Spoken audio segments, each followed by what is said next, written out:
বাড়িতে কি করে সহজ পদ্ধতিতে মাশরুম চাষ করবেন। ভিডিওটিতে আমি কি প্রয়োজনীয় উপাদান লাগবে এবং স্টেপ বাই স্টেপ সমস্ত পদ্ধতিগুলি আলোচনা করব, তাই মন দিয়ে ভিডিওটি পুরোটা দেখতে থাকুন। প্রথম প্রয়োজনীয় উপাদানটি হলো খড় বা বিচালি। এগুলি 1 থেকে 1.5 ইঞ্চি ছোট্ট ছোট্ট টুকরো করে কেটে নিতে হবে। একটু পুরনো খড় হলেই ভালো হয়। এরপর একটি পাত্রে সাধারণ জল ও তার সাথে একটু চুন নিয়ে গুলে দিয়েছি। খড়গুলিকে বিশুদ্ধ করে নিতে হবে যাতে কোনো রোগ জীবাণু না থাকে। এরপরে এই চুন জলের মধ্যে খড়গুলিকে ডুবিয়ে দিতে হবে এবং প্রায় 12 থেকে 14 ঘন্টা বা একটা রাত্রে জলটার মধ্যে খড়গুলি ভিজিয়ে রেখে দিতে হবে। আপনারা এই পদ্ধতিও করতে পারেন অথবা গরম জল নিয়ে 3 থেকে 4 ঘন্টা খড়গুলিকে ডুবিয়ে রেখে দিতে পারেন। যে কোনো একটি পদ্ধতির মাধ্যমে খড়গুলিকে আপনাদের বিশুদ্ধ করে নিতে হবে। 12 ঘন্টা জলে ভেজার পর খড়গুলিকে জল থেকে তুলে নেব। জলগুলি যাতে ভালো করে খড় থেকে ঝরে যায় এই বিষয়টা খেয়াল রাখতে হবে। এরপরে খড়গুলিকে ভালো করে রোদে শুকোতে দিতে হবে। এরপর জল ঝরিয়ে নেবার পর বেশ কিছুক্ষণ রোদে শুকিয়ে নিতে হবে।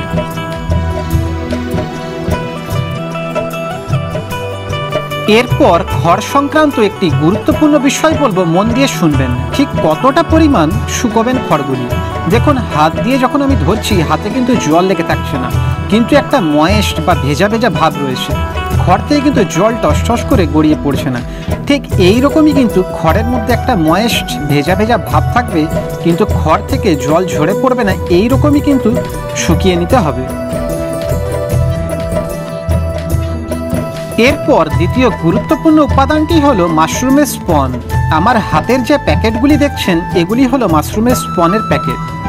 এই একটি স্পনের প্যাকেটে সাধারণত 2খানা মাশরুমের বেড তৈরি করা সম্ভব হয়। বলতে বলতে একটি প্যাকেট খুলে ফেলেছি, এবার এটিকে খুলে দেখাবো আপনাদের। এবার একটু ঢেলে নিন।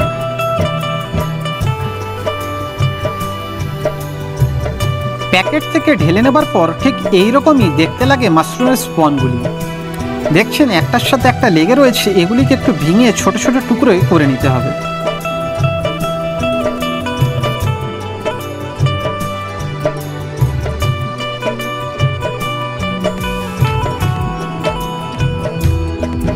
এরপর সবথেকে গুরুত্বপূর্ণ হলো মাশরুমের বেড প্রস্তুতি। এর জন্য আমার প্রয়োজন এরকম একটি পলিথিন ব্যাগ এবং খড়গুলি যেরকম হালকা ময়েস্ট অবস্থায় রয়েছে ঠিক এই রকম। খড়গুলিকে প্লাস্টিক ব্যাগের মধ্যে প্রবেশ করিয়ে দেব। ভালো করে খড়গুলি প্লাস্টিক ব্যাগের মধ্যে দিয়ে দেওয়ার পর এইরকমই চেপে চেপে হাওয়া বার করে দিতে হবে। যতটা সম্ভব চাপ দেবেন, খুব বেশি চাপ দেবেন না, এর ফলে প্লাস্টিক ব্যাগটি ফেটে যেতে পারে। ঠিক এইভাবে ভালো করে হাত দিয়ে যতটা সম্ভব চেপে চেপে দিতে হবে খড়ের লেয়ারগুলি। কিছুটা পরিমাণ খড় দেওয়ার পর এরপরে মাশরুমের যে স্পনগুলি আছে এটি এর মধ্যে এইভাবে ছড়িয়ে দিতে হবে।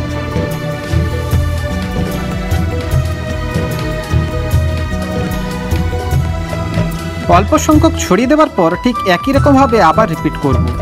আবার ঠিক খড় দিয়ে পরপর করে ভর্তি করতে থাকবো পলিথিন ব্যাগটির মধ্যে।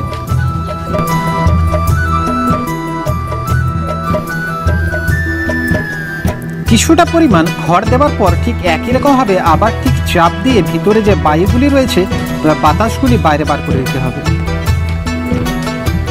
যতটা পরিমাণ চেপে চেপে খড় ভর্তি করে দেওয়া যায় ততটাই ভালো করে চেপে চেপে দিতে হবে।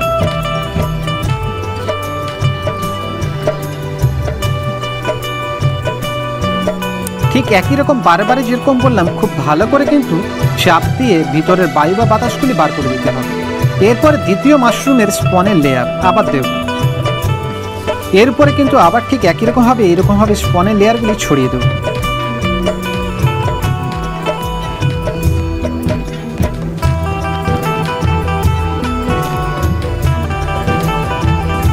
তার পরবর্তী ঠিক আবার খড়ের দিয়ে লেয়ার দিয়ে ভর্তি করে দেবো খড়টি। আর এরপরে মাশরুমের স্পন আবার দেব। আর খড়গুলি যখনই দেবেন একটু চেপে চেপে দেবেন। এই পদ্ধতিটাই রিপিট হতে থাকবে। এই একটা প্লাস্টিকের মধ্যে আপনি 4 বার মতন 3 থেকে 4টা লেয়ার দিতে পারেন মাশরুমের স্পনের।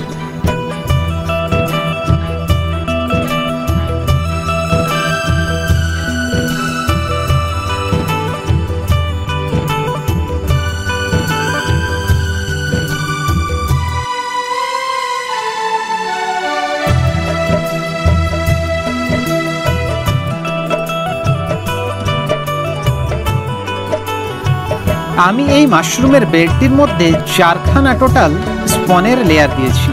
এরপরে সমস্ত বায়ু বা বাতাস বার করে দিয়ে প্লাস্টিকটি ভালো করে চাপ দিয়ে দিচ্ছি, যাতে এর মধ্যে কোনো বায়ু না থাকে। এবার ভালো করে মুখটা কিন্তু বন্ধ করে দিতে হবে। ভালো করে মুখের দিকটা বন্ধ করে দেওয়ার দিকটা বিশেষভাবে খেয়াল রাখতে হবে। খুব ভালো করে মুড়ে দিলাম। এরপরে কোনো গার্ডার বা কোনো কিছু দিয়ে এই মুখটি কিন্তু বন্ধ করে দিতে হবে।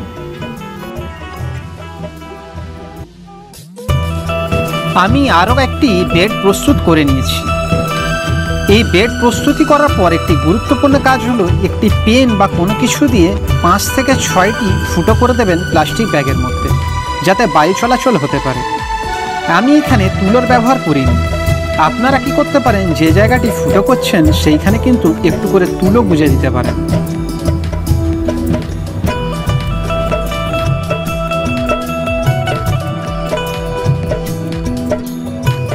এখন দেখছেন 3 দিন পর মাশরুমের বেডগুলিকে আমি এইভাবে দড়ি দিয়ে ঝুলিয়ে রেখেছি।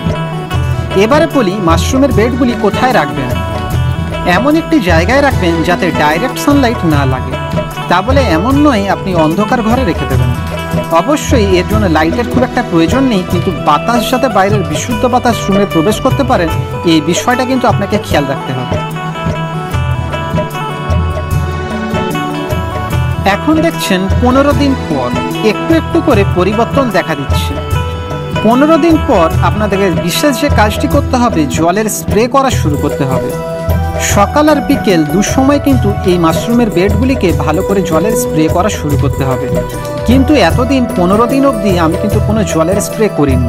এই বিষয়টা খেয়াল রাখবেন। প্রথম 15 দিন কোনোভাবেই কোনো জলের স্প্রে করার দরকার নেই। তার পরবর্তী 15 দিনের পর থেকে যদি কেউ তুলোগুলি দিয়ে থাকেন, তুলোগুলি বার করে দেবেন এবং জলের স্প্রেটা সকাল বিকাল করতে থাকবেন।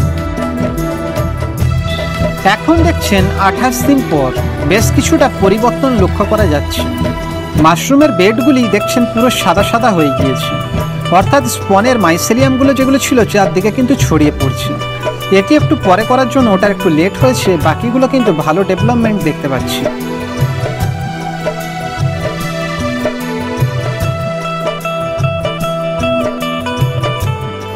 এখন দেখছেন 35 দিন পর প্রথমবার লক্ষ্য করলাম যে ছিদ্রগুলি ছিল, ছিদ্রগুলি থেকে কিছু একটু বেরিয়ে আসছে।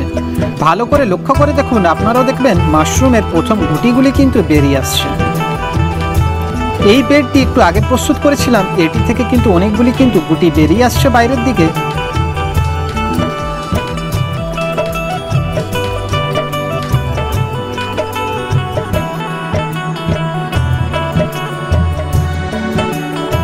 এখন দেখছেন 37 দিন পর, 37 দিনের মাথায় কিন্তু বেশ ভালো করে কিন্তু লক্ষ্য করা যাচ্ছে মাশরুমগুলো কিন্তু বাইরে থেকে বেরিয়ে আসছে। যেটা কদিন আগেই কিন্তু ছোট্ট গুটি ছিল, ছোট্ট গুটি থেকে কিন্তু মাশরুমে রূপান্তরিত হওয়া শুরু হয়ে গিয়েছে। পাশেরটি থেকেও কিন্তু গুটি বেরিয়ে আসছে। আশা করি এটি তো খুব তাড়াতাড়ি দেখতে পাবো। আজকে 39 দিন পর খুব ভালো করে কিন্তু মাশরুমের গ্রোথ হয়ে গিয়েছে। প্রতিদিনই কিন্তু এখন গ্রোথটা খুব তাড়াতাড়ি মাশরুমের হচ্ছে। এই সময় কিন্তু কন্টিনিউ সকাল বিকেল জল স্প্রেটা করে যাবেন। ওয়েদার যদি খুব বেশি হয়ে যায়, টেম্পারেচার যদি বেড়ে যায়, তাহলে কিন্তু এই সময় দিনে 2বারের জায়গায় দিনে কিন্তু 3বার বা 4বার কিন্তু আপনাকে স্প্রে করতে হবে। জল ছাড়া আর অন্য কোনো রকম কোনো কিছু স্প্রে করার দরকার নেই। যদি মাশরুমগুলো কালো কালো হয়ে যায় তাহলে মনে করবেন কোনো ছত্রাকের আক্রমণ হয়েছে, তখন কিন্তু ভিনিগার জল স্প্রে করতে হবে। এখন দেখছেন 40 দিন পর মাশরুমটি একদম প্রিপেয়ার্ড হয়ে গিয়েছে তুলে নেওয়ার জন্য, খাবার জন্য একদম রেডি। নিচের দিকে তা মাশরুমের যে গিল অংশগুলি রয়েছে সেগুলি লক্ষ্য করবেন। যখন ওটা পরিপূর্ণ হয়ে যাবে তখন মনে করবেন এটি তৈরি হয়ে গিয়েছে। বেশ কিছু এখনো কিন্তু ছোট অবস্থায় রয়েছে, এগুলো কিন্তু এখনো তৈরি হচ্ছে। এবং এইখানে দেখুন এটি এবং পাশের এটি কিন্তু পরিপূর্ণ হয়ে গিয়েছে, এটি এখন তোলার উপযুক্ত হয়ে গিয়েছে। এইরকম সহজ যে পদ্ধতিগুলি বললাম, এই সহজ পদ্ধতিগুলি খেয়াল করলেই কিন্তু এত সুন্দর মাশরুম বাজার থেকে কিনতে হবে না, আপনি বাড়িতেই কিন্তু সহজেই কিন্তু তৈরি করে নিতে পারবেন। আজ 40 দিনের মাথায় প্রথমবারের জন্য মাশরুম তুলব।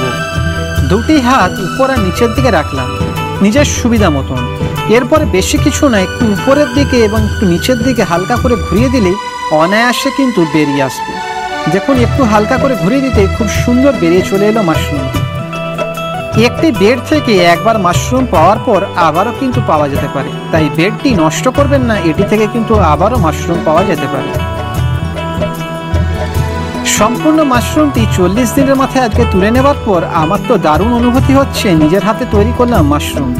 আপনারাও তৈরি করে জানাতে ভুলবেন না ঠিক কেমন হলো বাড়িতে মাশরুম তৈরি। বন্ধুরা, সামান্য এই সহজ কিছু পদ্ধতির দ্বারা কিন্তু আমি এত সুন্দর মাশরুম নিজের বাড়িতেই কিন্তু করতে পেরেছি। তাই এই পদ্ধতিগুলি আপনাদের সামনে তুলে ধরলাম। আপনারাও যদি এই পদ্ধতিগুলি মেনে চলেন, আপনাদের বাড়িতেও কিন্তু খুব সুন্দর মাশরুম হতে পারে। বন্ধুরা, কেমন লাগলো ভিডিওটি জানাতে ভুলবেন না এবং প্রথম মাশরুম চাষের অভিজ্ঞতা অবশ্যই কিন্তু আমার সাথে শেয়ার করবেন। ভিডিওটি ভালো লাগলে সাবস্ক্রাইব করে আমার চ্যানেলের সঙ্গে যুক্ত থাকবেন এবং খুব ভালো থাকবেন। অসংখ্য ধন্যবাদ ভিডিওটি দেখার জন্য।